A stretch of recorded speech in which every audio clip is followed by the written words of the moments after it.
ఈ యొక్క మరి ఏలుపూరు గ్రామ ప్రజలకి శుభాదు వందనాలు తెలియజేస్తున్నామండి. సువార్త మరి యేసుక్రీస్తు సృష్టికర్త అయిన దేవుడండి. ఆయన మరి 2024 సంవత్సరం కన్యా గర్భమందు ఆయన జన్మించి యేసుక్రీస్తు ఆత్మస్వరూపి అయిన దేవుడు 2024 సంవత్సరం అండి కన్యా గర్భమందు ఈ లోకంలో ఆయన జన్మించాడు. యేసు ప్రభు శరీరధారుడుగా ఆయన రాకముందు దేవుడు ఏమై ఉన్నాడు అంటే ఆత్మస్వరూపి అండి. దేవుడు ఆత్మై ఉన్నాడండి. ఆత్మ అయిన దేవుడు శరీరధారుడిగా ఈ లోకానికి ఎందుకు రావాల్సి వచ్చింది అంటే మనుషులందరూ కూడా పాపంలోను శాపంలోను ఉన్నారండి.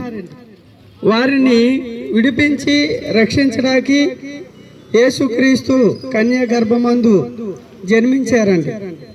ఆయన 33.5 సంవత్సరాలు ఈ లోకంలో జీవించి 3.5 సంవత్సరాలు సువార్తను ప్రకటించి యేసుక్రీస్తు మరి ఆయన 3.5 సంవత్సరాలు సంచరిస్తున్న సమయాల్లో ఎంతో మందికి మేలు చేశాడండి. ఆయన ఈ లోకంలో రక్తస్రావం కలిగిన ఒక స్త్రీ ఉందండి బైబిల్ గ్రంథంలో.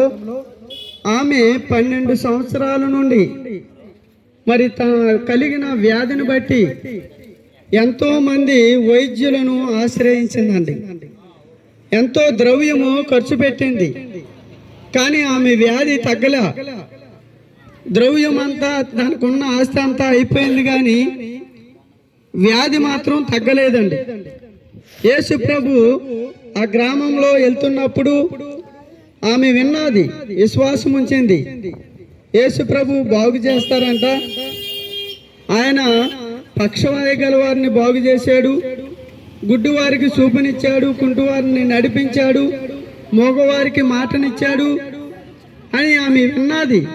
ఎసుమంటి రోగమైన ఆయన దేవుడు, సర్వశక్తిమంతుడు కాబట్టి ఆయన బాగు చేయగలడని విశ్వాసం ఉంచి యేసు ప్రభు వెళ్తుండగా ఆ మార్గంలో వెనకాలే వెళ్ళి ఆమె వస్త్రపు చెంగు ముట్టిందండి.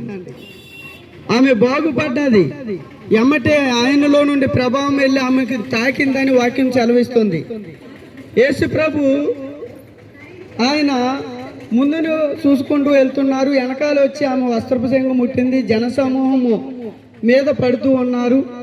ఆమె ఏమనుకుందంటే వస్త్రపు చెంగు ముట్టి ఆ సమయంలోనే ఎమ్మటే బాగుపడ్డదండి. ఇంకా ఆలస్యం లేదు. దేవుడు ఎంత శక్తిమంతుడో చూడండి. ఆమె విశ్వాసం ఉంచింది, ముట్టింది, ముట్టగానే బాగుపడ్డది.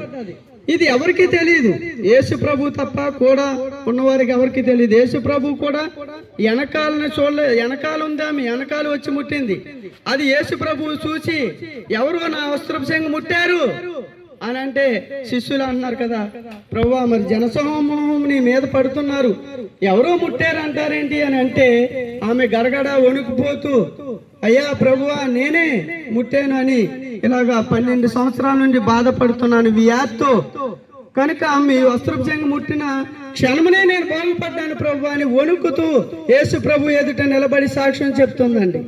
అప్పుడు యేసు ప్రభు అన్నారు, నీ విశ్వాసమే నిన్ను బాగు చేసింది, మరి క్షేమంగా సంతోషముగా వెళ్ళు, ధైర్యముగా ఉండు అని దేవుడు అభయమిచ్చి పంపించాడండి. యేసుక్రీస్తు వ్యాధుల్లో ఉన్న వాళ్ళని, బాధల్లో ఉన్న వాళ్ళని, కష్టాల్లో ఉన్న వాళ్ళని, అప్పులు బాధల్లో ఉన్న వారిని, మరి సమస్యల్లో ఎన్నో ఇబ్బందుల్లో ఉన్న వారిని ఇడిపించి మేలు చేసి వారిని మరి ఈ లోకంలో మేలు చేయటమే కాదండి, పరలోకానికి కూడా చేర్చడానికి 3.5 సంవత్సరాలు సువార్తను ప్రకటించి మేలు చేసి ఆయన శిలువలో ప్రాణం పెట్టి మనుషులందరి కోసం రక్తం సిందించి పరలోకాన్ని సిద్ధపరిచాడండి.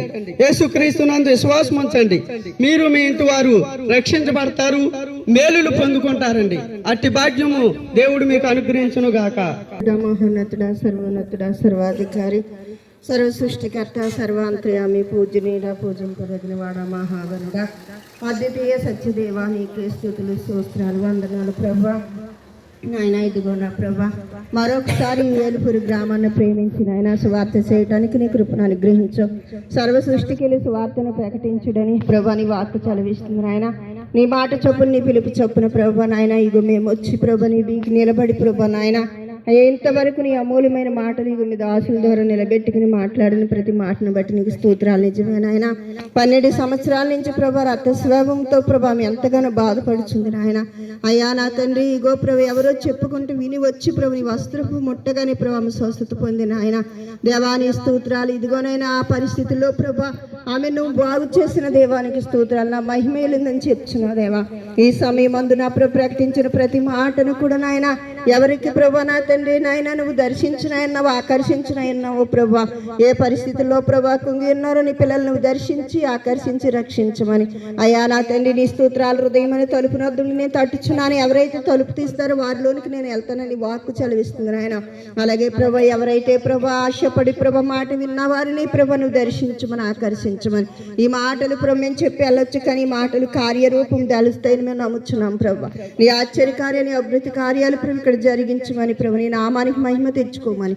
అటు పరిస్థితుల్లో ఉన్న వారిని అందరినీ విడిపించి రక్షించమని సహాయం చేసి తోడుండమని యేసు నామమున అడుగుచున్నాం తండ్రి. ఆమేన్.